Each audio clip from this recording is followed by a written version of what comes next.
Créer un isolant thermique et acoustique respectueux de l'environnement, c'est le défi que s'est lancé le Relais.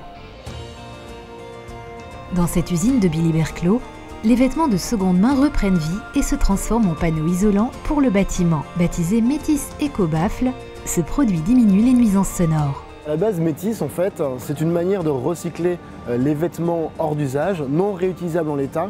Les vêtements en coton, notamment 100% coton, on va les prendre, les défibrer et les transformer en panneaux d'isolation thermoacoustique.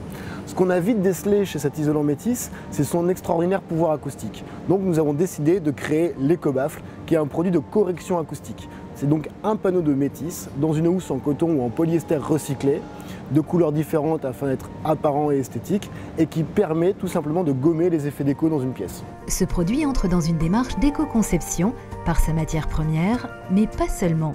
En effet, le Relais a réfléchi et amélioré les différentes phases de production. Ainsi, le processus de fabrication a été modifié afin d'être plus performant et moins énergivore. L'Eco-Baffle est éco-conçu pour plusieurs raisons. La première d'entre elles, c'est la matière première utilisée. Il faut savoir que les baffles de correction acoustique sont traditionnellement en matière fossile ou issue du pétrole, comme la mélamine.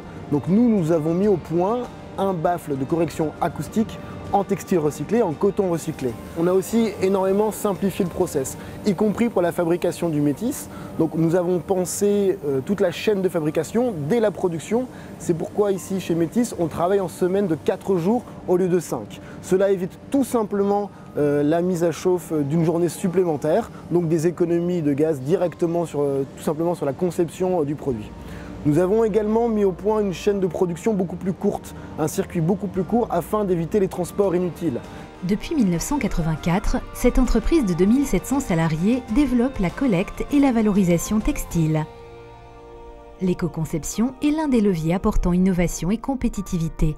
Premièrement, la mission principale du Relais depuis plus de 30 ans, c'est de permettre à des personnes en situation d'exclusion de retrouver un emploi et de se réinsérer dans la vie active. Ensuite, nous avons créé Métis à partir donc, du recyclage des vieux vêtements. De par là, le Relais, depuis plus de 30 ans, est déjà inscrit dans l'économie circulaire. Donc dans son programme de recherche et développement, l'éco-conception prend une part majeure. Tout simplement pour trouver de nouveaux débouchés à ces textiles qui ont besoin d'être recyclés, puisqu'il faut savoir qu'on trouve moult quantités de vêtements à recycler dans des tissus totalement différents. Donc il faut trouver des nouveaux débouchés. C'est par les programmes d'éco-conception qu'on va les trouver.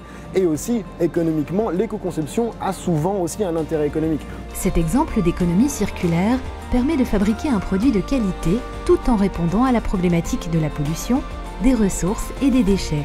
Chaque année, c'est l'équivalent de 2 millions de jeans en moins à la déchetterie grâce à la gamme des panneaux isolants Métis.